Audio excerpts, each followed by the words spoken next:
Hola, soy José María González Linares, profesor en el Departamento de Arquitectura de Computadores de la Universidad de Málaga, y este vídeo pertenece a una serie de vídeos dedicados al tema del repertorio de instrucciones de un procesador. En este vídeo en concreto vamos a ver cómo se deben representar las instrucciones de ese repertorio. Veremos qué es lo que hace falta representar y cómo se puede representar. Lo primero que hay que tener en cuenta es que aunque los diferentes computadores tienen diferentes conjuntos de instrucciones, en general comparten muchos aspectos, porque tienen que al final ser usados para resolver programas y por tanto deben de proporcionar una serie de instrucciones básicas. Los primeros procesadores tenían repertorios de instrucciones bastante simples, porque eso permitían implementarlos de una forma más sencilla.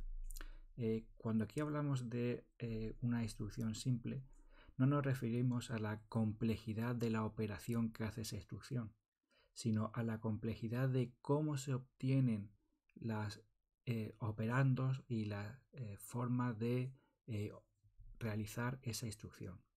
Es decir, por ejemplo, una instrucción que sume dos números que se encuentran almacenados en registros es una instrucción simple o sencilla. Mientras que una instrucción que también sume dos números, pero para obtener los dos números que hay que sumar, primero hay que calcular una dirección de memoria que almacena otra dirección de memoria, que es donde se encuentran realmente esos valores, pues eso es una instrucción compleja. Los dos hacen unas operaciones de suma, pero en un caso es mucho más compleja de ejecutar y de implementar.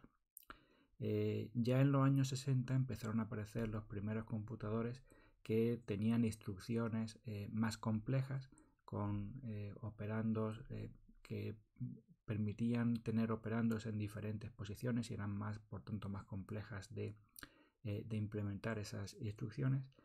Y un buen ejemplo de procesador con instrucciones complejas son los procesadores de Intel de la familia 80X86. Posteriormente, ya en los años 80, empezaron otra vez a popularizarse en los procesadores con conjuntos de instrucciones más simples o más reducidos, porque lo que perdían esas instrucciones de versatilidad, al ser más no tan complejas, se ganaba en eficiencia a la hora de realizar la computación que necesitaban esas instrucciones más simples. Independientemente de si las instrucciones son simples o son complejas, ya hemos dicho, todos los procesadores, en general todos los repertorios de instrucciones suelen mantener ciertas similitudes, porque en general todas tienen que tener instrucciones que permitan manejar datos, por ejemplo, para asignarle valores a las variables, para copiar o mover datos de posiciones de memoria a registros, a dispositivos de entrada-salida, etc. También es necesario que haya instrucciones que permitan transformar los datos, bien haciendo operaciones aritméticas o haciendo operaciones lógicas. Y también hacen falta instrucciones que nos permitan cambiar el flujo de ejecución de nuestros programas. Es decir, que nos permitan, por ejemplo, hacer un salto a una otra posición del programa, hacer una llamada a una rutina, hacer un salto condicional dependiendo de la evaluación de una condición, o incluso interrupciones que digamos que son eventos asíncronos a la ejecución de nuestros programas. Entonces, estos tres tipos de instrucciones deben de aparecer en cualquier repertorio de instrucciones de un procesador. Cuando se ejecuta un programa, el procesador lee esas instrucciones del programa, las ejecuta y no las ejecuta de cualquier forma, sino que va leyendo instrucción tras instrucción y las va ejecutando de forma secuencial, es decir, una tras otra y además en el mismo orden en el que las ha leído. Hoy en día en los procesadores modernos esto no es exactamente así, es decir, hoy en día los procesadores ya son capaces de ejecutar las instrucciones o varias instrucciones en paralelo e incluso fuera de orden, pero siempre manteniendo la lógica del programa. Durante la ejecución de las instrucciones, esas instrucciones siguen un ciclo que se denomina el ciclo de instrucción, que de forma genérica tiene al menos estas tres fases. Una primera fase de búsqueda de instrucción, que se denomina fetch en inglés, que básicamente lo que hace es el procesador es usar el registro contador de programa para encontrar el lugar donde se encuentra la instrucción que quiere ejecutar y leer esa instrucción. Durante la segunda fase de este ciclo va a decodificar la instrucción de forma que descubrirá qué es lo que hace esa instrucción y cuáles son los operandos que necesita esa instrucción para realizar la operación que quiere hacer.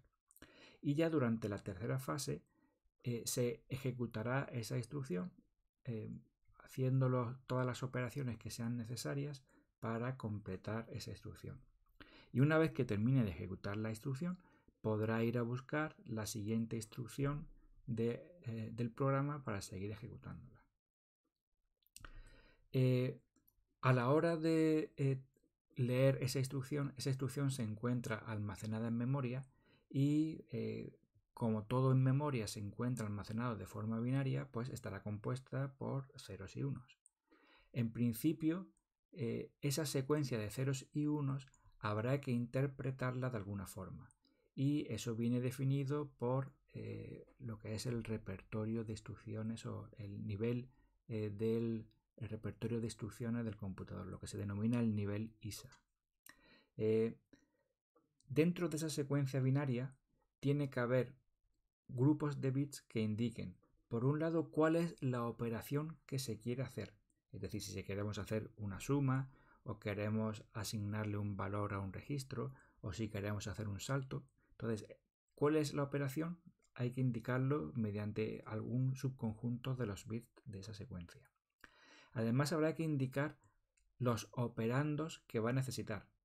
O en el caso de que no se indiquen esos operandos directamente de forma inmediata, pues tendrá que indicar cómo se puede obtener el lugar donde se encuentran los operandos que quiere utilizar.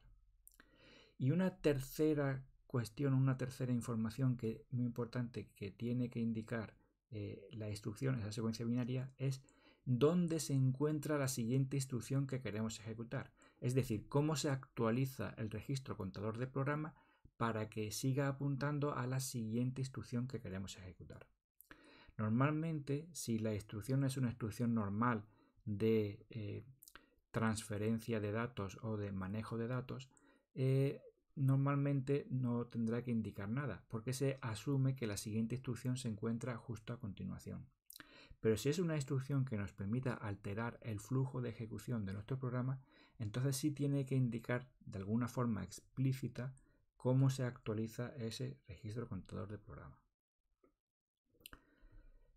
A la hora de indicar la instrucción hay que usar una serie de bits y esos bits forman lo que se conoce como el código de operación de nuestra instrucción. Ese código de operación se puede indicar de diferentes formas. Normalmente, si nosotros quisiéramos indicar n instrucciones, al menos necesitaremos el logaritmo en base 2 de n para obtener cuántas instrucciones o cuántos bits necesitamos para codificar esas n instrucciones. Por ejemplo, si necesitamos codificar 15 instrucciones, vamos a necesitar 4 bits.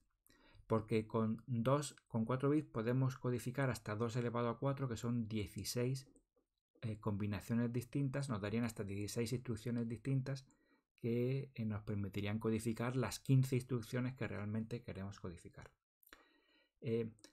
También podríamos utilizar algún código un poco más sofisticado. Un código, por ejemplo, de tamaño variable, al estilo, por ejemplo, del código Morse, de forma que aquellas instrucciones más habituales las codificáramos con pocos bits y aquellas instrucciones que sean más raras, que normalmente no se suelen encontrar en los programas, pues necesitarían más bits para poder codificarse. Aparte del código de operación, hay que indicar los operandos que vamos a utilizar.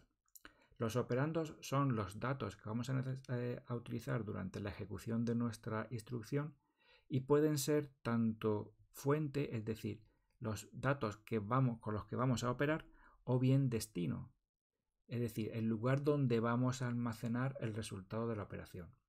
Y de hecho, un operando puede ser tanto fuente como destino. En ese caso es lo que se conoce normalmente como un acumulador. Es decir, vamos a ir acumulando en un sitio el resultado de alguna operación. Dependiendo del número de operandos que se indiquen de forma explícita, se habla de máquinas con 0 operandos, que son lo que se denominan arquitecturas de pila, o máquinas con un solo operando, que serían arquitecturas de acumulador, o máquinas con 2 o 3 operandos, que son lo más habitual. Normalmente cuando vayamos a hacer operaciones, esas operaciones van a necesitar 2 operandos fuente y un operando destino, eso es lo habitual. Pero de forma explícita no tenemos por qué indicar ninguno, y en ese caso tendríamos una arquitectura de pila. O si solamente indicáramos uno, tendríamos esa arquitectura acumulador. Y en el caso de que tuviéramos 2 o 3 operandos, pues podríamos indicar todos esos operandos de forma explícita. Además de indicar o de tener que decidir cuántos operandos vamos a tener, también hay que decidir cómo vamos a obtener esos operandos. Es decir, dónde se encuentran esos operandos. Y ese lugar donde se encuentran viene definido por lo que se denomina los modos de direccionamiento. Cada operando va a tener un modo de direccionamiento que nos va a indicar cómo obtener ese operando o cómo obtener la dirección donde se encuentra ese operando. Bueno, antes de ver cuáles serían esos modos de direccionamiento, vamos a ver cómo serían, ejemplos de cómo serían estas máquinas con 0 operandos, 1 operando, 2 o 3 operandos. Entonces, lo primero que vamos a ver es la máquina de 0 operandos, que utiliza o que se denomina también una arquitectura de pila. Se denomina así porque utiliza una estructura abstracta de datos que se denomina pila, que es una estructura de tipo LIFO, Last In, First Out. Es decir, el último elemento en entrar es el primero en salir. Gráficamente lo podemos representar como una caja que tiene una única apertura en la parte superior, en la cual podemos ir introduciendo elementos cuyo ancho es igual al ancho de la caja. Y cuando nosotros metamos un elemento dentro de esa caja, lo meteremos por arriba y se quedará en la parte de arriba de la caja, es decir, ocupando la última posición libre de esa caja. Y cuando queramos sacar algo de esa pila, de esa caja, solamente podremos acceder al último elemento en entrar. Por eso se denomina una estructura de el último en entrar es el primero en salir. Para poder utilizar esta pila vamos a necesitar 2 operaciones. Vamos a tener que definir 2 operaciones. Una operación que nos permite introducir elementos en la pila, que la vamos a denominar push, y una instrucción que nos permita sacar elementos de la pila, que la vamos a denominar pop. Estas pilas son estructuras abstractas. Físicamente no las vamos a implementar de forma explícita, sino que nos vamos a apoyar en lo que ya tenemos, que es una memoria, para poder implementar esa pila. Entonces, una memoria normalmente vamos a poder indicarla como si fuera un vector con tantos elementos como posiciones distintas tenga esa memoria. Y de esa forma tendremos, pues, por ejemplo, el elemento 0, el elemento 1, así el 2, el 3, el 4, el 5, así hasta completar todos los elementos que tenga nuestra pila. Hasta, por ejemplo, el elemento n-1. Entonces, nuestra memoria es un vector de elementos y nosotros sobre ese vector vamos a implementar la pila. Y para eso vamos a utilizar un registro especial que lo vamos a denominar el registro puntero de pila, el stack pointer. Y ese registro puntero de pila va a contener una dirección de esa memoria. Esa dirección va a ser la primera posición libre de la pila, es decir, lo que se le llama la cima de la pila. Y cuando nosotros vayamos a utilizar nuestras instrucciones de push y pop, las vamos a representar o la van a hacer las operaciones que aparecen aquí. Cuando ejecutemos push x, por ejemplo, y x es un valor, alguna posición de memoria, por ejemplo, lo que vamos a hacer es introducir en la posición de memoria que nos indica el puntero de pila el valor de x. Y a continuación le sumaremos 1 a nuestro puntero de pila para que apunte a la siguiente posición. De forma que pila ahora apuntará a la siguiente posición vacía de nuestra pila. En este caso, pues sería la posición 5 de la memoria. Cuando ejecutemos la instrucción pop, lo primero que va a hacer la instrucción pop es restarle 1 al puntero de pila para que apunte justo a la posición donde se encuentra el último elemento que se introdujo. Y a continuación leerá ese elemento y lo llevará hasta el valor x, hasta la dirección x donde queramos guardarlo. Además de definir estas operaciones de push y pop, vamos a definir que siempre que hagamos o ejecutemos una instrucción de, por ejemplo, de suma o de una operación aritmética o lógica, la que sea, sobre la pila, nosotros no tendremos que indicar ningún operando, sino que directamente al indicar esa instrucción, lo que va a hacer el hardware es tomar los dos últimos elementos que se introdujeron en la pila para hacer la operación con ellos y sustituirá el penúltimo elemento por el resultado de esa operación. Y de esa forma estaremos asegurándonos que en la pila se puedan hacer operaciones y siempre tengamos el último elemento de la pila es el último elemento que se ha introducido y por tanto el próximo elemento que podamos sacar sea ese último que se introdujo. Vamos a verlo con un ejemplo. Vamos a suponer que tenemos un repertorio de instrucciones, un ISA, que tiene 16 registros de 8 bits que tenemos aquí indicados. Esos 16 registros de 8 bits que tenemos aquí, cada registro contiene un valor y nosotros cuando queramos indicar un registro cualquiera, indicaremos un valor de 4 bits para poder indicar uno de ellos. Por ejemplo, el valor 0000 pues será para indicar el registro 0, el 0001 para indicar el registro 1, el 1110 es el registro 14. Por tanto, cuando queramos hacer referencia a un registro, simplemente indicaremos el valor de 4 bits que hace o que es el índice de ese registro. Además, tenemos un sistema de memoria, en este caso con direcciones de 8 bits. Son direcciones de 8 bits y cada posición almacena también 8 bits. Entonces tenemos desde la dirección 0, 1, 2, 3, así hasta la 255. Y cada una de esas direcciones contendrá un valor.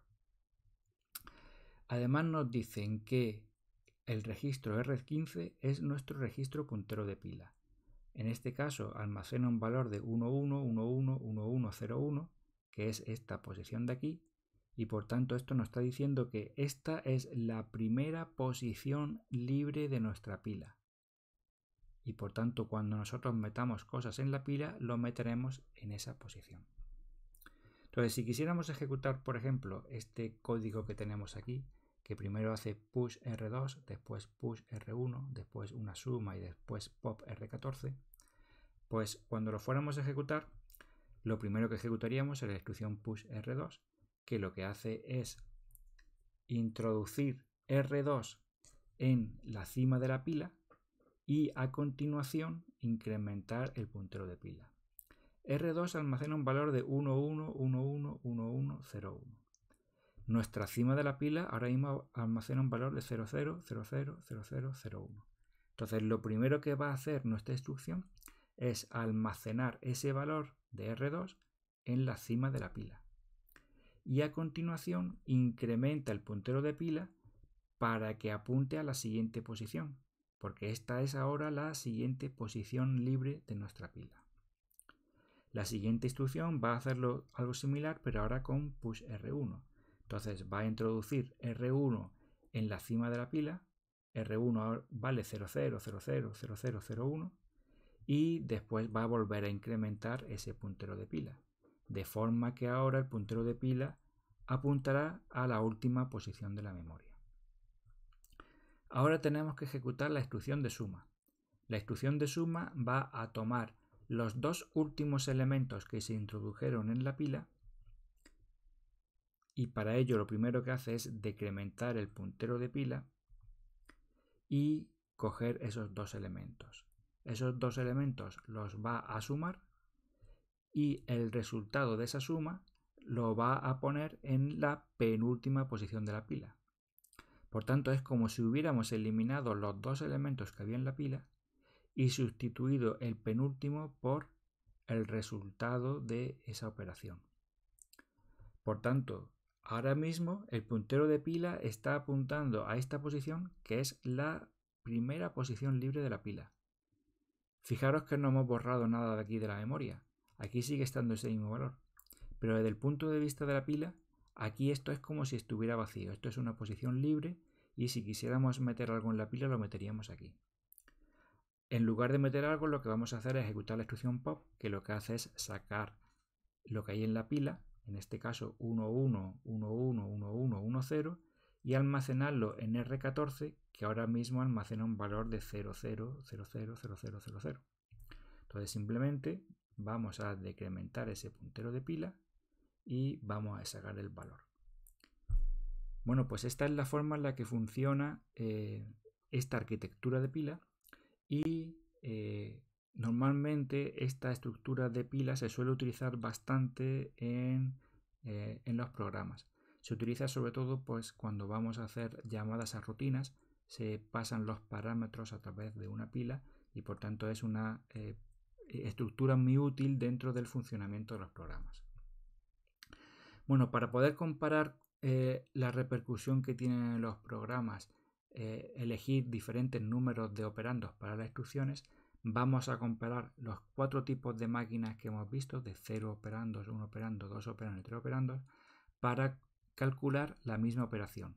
Vamos a sumar A más B por C y dividirlo entre D menos E por F, y vamos a considerar que todas estas variables son direcciones de memoria de 16 bits, es decir, cada una de estas direcciones ocupa 16 bits y que además los códigos de operación de nuestras instrucciones necesitan 8 bits.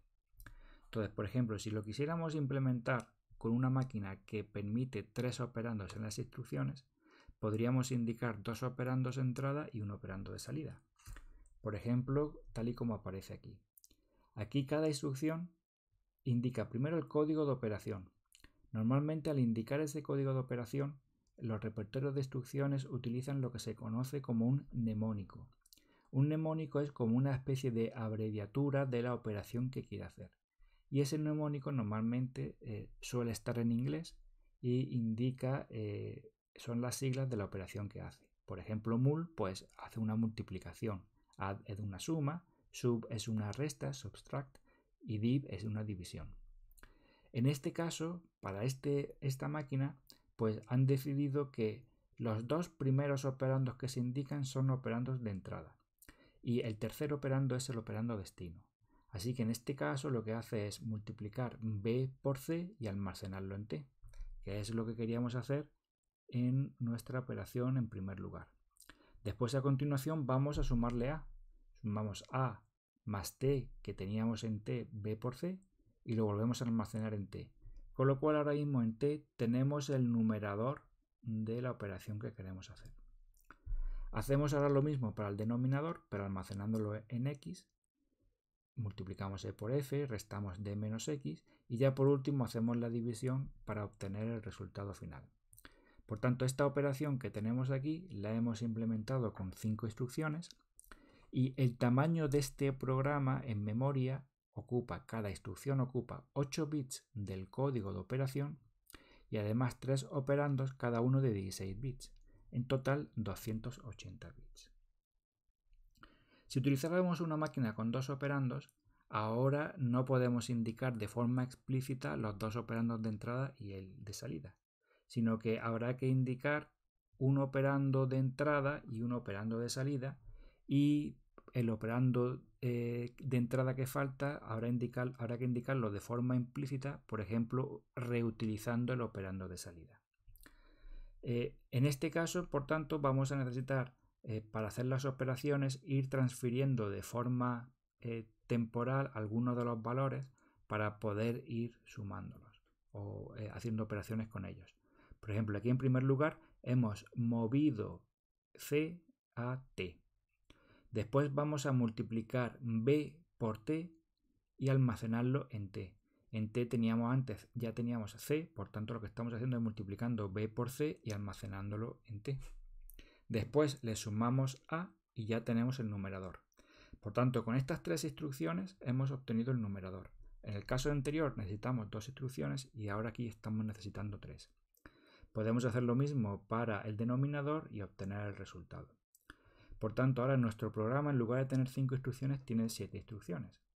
Pero si nos fijamos, estas instrucciones son más cortas porque nada más que hay que indicar 2 operandos de 16 bits y el tamaño es precisamente el mismo. El programa en memoria ocupa lo mismo. Simplemente que aquí ahora hay que utilizar o ejecutar 7 instrucciones, mientras que antes ejecutábamos solo 5.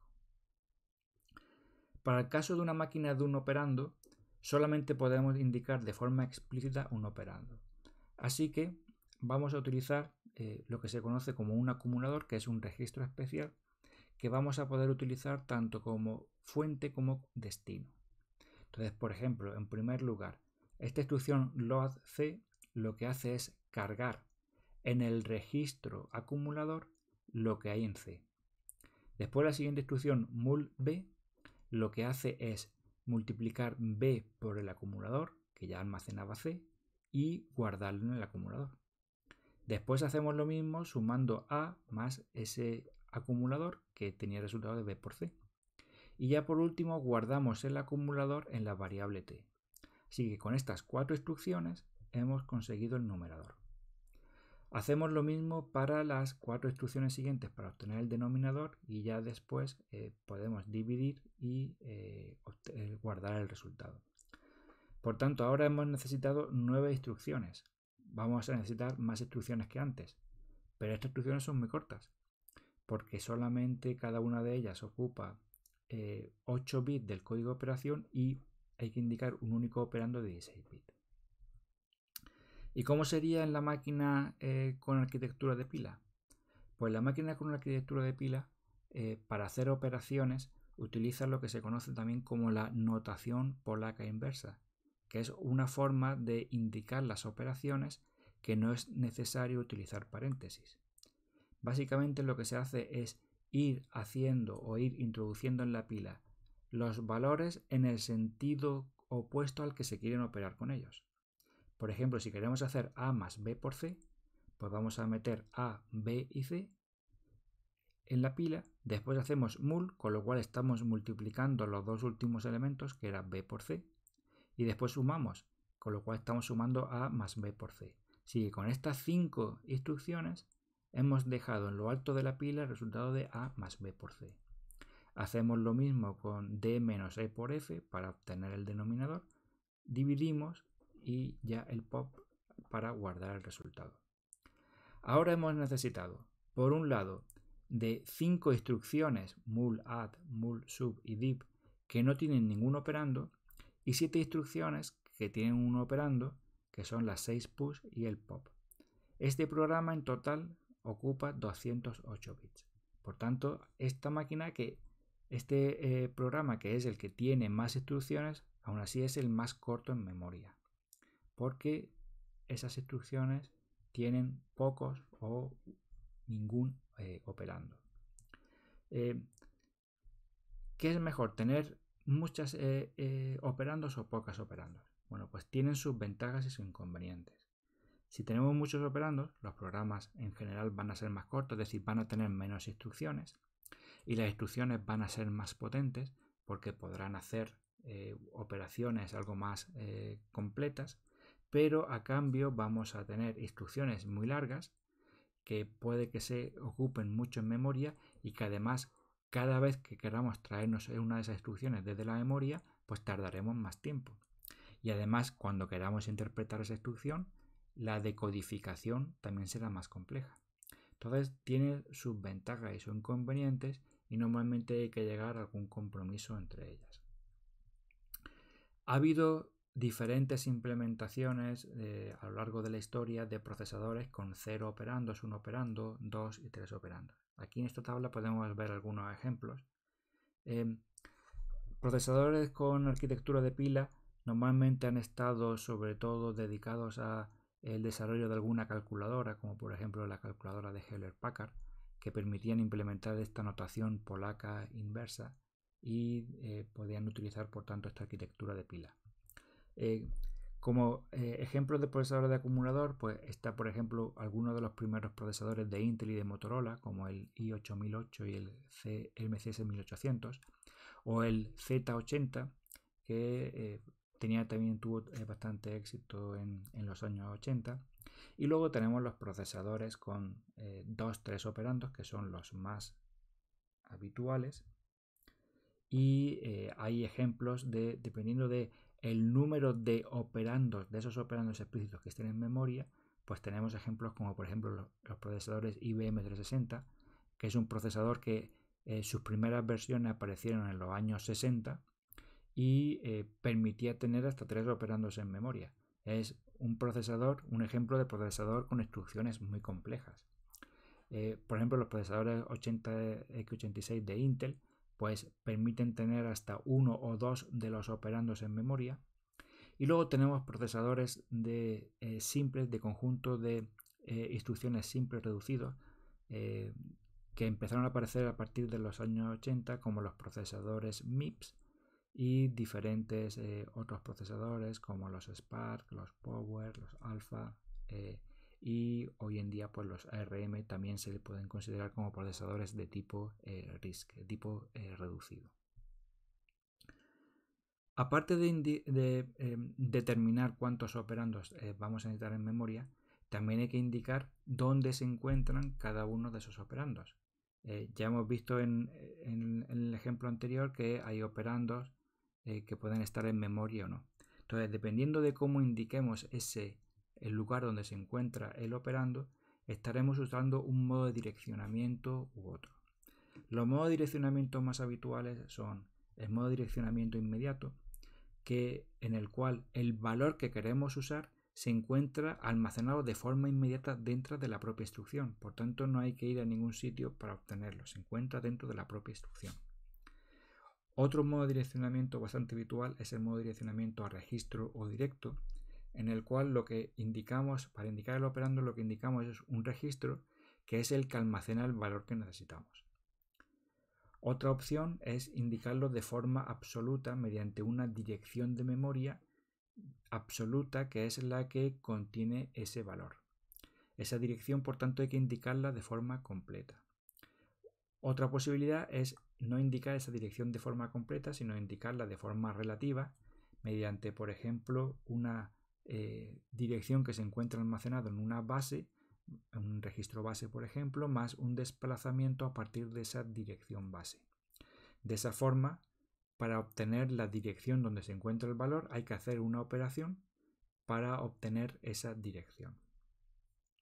Y otro modo de direccionamiento que no se suelen implementar en todos los procesadores, por ejemplo, los procesadores ARM no lo suelen implementar, el procesador MIPS tampoco lo implementa, es el direccionamiento indirecto, en el cual el operando se indica dando una dirección que contiene otra dirección que contiene el valor que necesita. Es decir, que tiene un direccionamiento indirecto, porque en lugar de darnos de forma directa la dirección donde se encuentra el valor, nos está dando una dirección donde se encuentra otra dirección, y esa otra dirección es donde se encuentra el valor. Vamos a verlo todo esto con un ejemplo.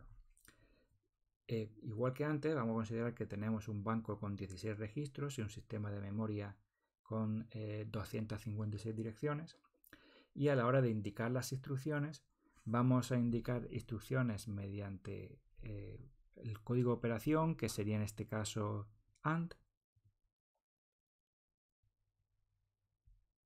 Un momento que coja el puntero. Tenemos la dirección AND, perdón, que no se marca el puntero ahora. Tenemos el código de operación A, tenemos vamos a indicar hasta 3 operandos. Nosotros vamos a ir fijándonos solamente en uno de ellos para indicar el modo de direccionamiento de ese operando. Y la operación que será en A almacenaremos el resultado de sumar B más C. En este caso, el primer operando es el destino y los dos operandos siguientes son las fuentes. Entonces, el primer caso o el primer modo de direccionamiento que hemos comentado es el modo de direccionamiento inmediato, en el cual el valor que queremos usar se encuentra codificado dentro de la propia instrucción. Por ejemplo, si quisiéramos sumar 5, pues ese valor de 5 lo pondríamos justo a continuación. Como nuestros datos son de 8 bits, pues habría que indicar un valor de 8 bits para indicar ese valor de 5. Y de esa forma obtendríamos o podríamos codificar esta instrucción. Esta instrucción tiene la ventaja de que una vez que no hemos traído la instrucción de la memoria, la hemos decodificado, ya tenemos los operandos. No es necesario ir a ningún otro sitio para buscar los operandos. En ese sentido, es una instrucción fácil de ejecutar. El problema es que ese valor se encuentra almacenado dentro de la propia instrucción y por tanto ya no puede cambiar. Esa instrucción va a tener siempre el mismo valor. Por tanto, va a tener siempre ese valor de forma constante. La segunda opción es utilizar un direccionamiento, modo direccionamiento a registro. En este caso, nosotros lo que vamos a indicar es el nombre del registro que queremos usar. En este caso estamos indicando el registro R0. Entonces, cuando nosotros vayamos a codificarlo dentro de esta instrucción, vamos a necesitar un número de 4 bits que nos indique qué registro queremos usar. En este caso, tendremos que indicar el registro 0, que es el 0000. Con lo cual, cuando nosotros vayamos a decodificar esta instrucción, sabemos que tenemos que leer el registro 0 y ese registro contiene el valor que queremos usar, en este caso 32. Esta instrucción también es bastante fácil de ejecutar porque nosotros, una vez que nos traemos la instrucción, sabemos dónde se encuentra el operando que queremos utilizar y el acceso al banco de registros es muy rápido, es inmediato. Y por tanto es muy eficiente de ejecutar este tipo de instrucción. El siguiente modo de direccionamiento es el modo de direccionamiento absoluto. En este caso nosotros vamos a indicar una dirección de memoria que contiene el valor. Para indicar esta circunstancia normalmente vamos a utilizar unos paréntesis o unos corchetes y en medio de esos paréntesis o esos corchetes vamos a poner la dirección de memoria que queremos utilizar. En este caso nuestras direcciones de memoria ocupan 8 bits, por tanto habrá que indicar aquí dentro de la propia instrucción el valor de 3 en binario, para indicar que queremos obtener o que nuestro valor está almacenado en la dirección 3. Entonces nosotros utilizaremos esa dirección 3, accederemos una segunda vez a memoria para obtener ese valor y ese es el que leeremos. Por tanto, esta instrucción ya es algo más compleja de ejecutar, porque nosotros vamos a tener que acceder una primera vez a memoria para poder obtener la instrucción y decodificarla, y un segundo acceso a memoria para obtener el valor que queremos utilizar en nuestra operación. El siguiente modo de direccionamiento que hemos comentado es el direccionamiento relativo de una base más un desplazamiento, en el cual nosotros lo que vamos a indicar es un valor base al cual le vamos a sumar un desplazamiento. Por ejemplo, en este caso el valor base va a estar almacenado dentro de un registro que es el registro 14 y le vamos a sumar un desplazamiento que en este caso es 3. Normalmente cuando se habla en ensamblador, cuando se utiliza en ensamblador este tipo de modo de direccionamiento, se suele expresar de esta forma. Es decir, en lugar de indicar R14 más 3 y ponerlo entre corchetes, se indica aquí este número, este desplazamiento que le queremos hacer y después entre corchetes el registro que queremos utilizar. Es la notación habitual que se hace en ensamblador. Entonces, en este caso, cuando nosotros queramos codificar esta instrucción, tendremos que indicar ese desplazamiento, que es el valor de 3, más el registro que queremos utilizar, que este es el registro 14, por tanto hay que indicar un valor de 4 bits que es 1110. Entonces, con ese valor nosotros vamos a obtener su contenido, que en este caso es 0, le sumaremos ese desplazamiento de 3 y obtendremos una dirección de memoria. Y esa dirección de memoria es la que contiene el valor que queremos utilizar. Esta instrucción es incluso un poco más compleja que la anterior, porque hay que acceder una primera vez a memoria para obtener la instrucción, hay que hacer una operación para calcular la dirección y hay que hacer un nuevo acceso a memoria para obtener esa dirección. Este modo de direccionamiento tiene ventajas, sobre todo porque resulta sencillo implementar el acceso a los elementos de un vector utilizando este tipo de direccionamiento. Y eso pues ya cuando veamos algunos ejemplos prácticos veréis cómo se hace. El último modo de direccionamiento que hemos comentado es el modo de direccionamiento indirecto. En el modo de direccionamiento indirecto nosotros lo que indicamos no es el lugar donde se encuentra el dato, sino el lugar donde se encuentra el lugar donde se encuentra el dato. Eso lo vamos a expresar mediante un doble corchete para indicar que hay ese doble acceso a memoria y nosotros lo que tendremos que incluir dentro de la propia instrucción es esa dirección, en este caso 3, con un número de 8 bits, que nos permite acceder a una dirección de memoria que contiene otra dirección de memoria que usamos para acceder a ella y esa dirección de memoria, esa segunda dirección de memoria es la que contiene el valor que queremos utilizar. Esta instrucción es la más compleja de todas porque necesitamos acceder una vez a memoria para obtener la instrucción, una segunda vez a memoria para obtener la primera dirección y una tercera vez a memoria para obtener la segunda dirección. Este modo de direccionamiento es poco eficiente, lo que pasa es que proporciona mucha versatilidad a los repertorios de instrucciones. Entonces, habitualmente no se suele implementar en los procesadores y normalmente es el programador el que si lo quiere implementar pues tiene que hacerlo mediante software utilizando varias instrucciones para realizar todos esos accesos a memoria. En general, siempre interesa que todos los operandos se encuentren en registros porque el acceso a los registros es mucho más rápido que el acceso a memoria. Normalmente hay varios órdenes de magnitud entre el acceso a registros y el acceso a memoria.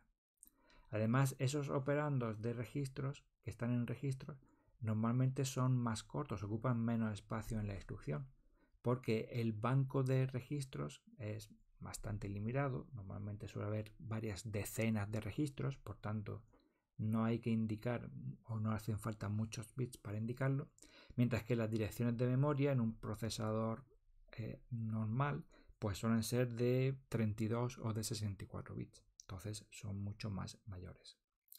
Entonces siempre que tengamos datos, si esos datos se encuentran en memoria, operar con ellos va a ser muy lento.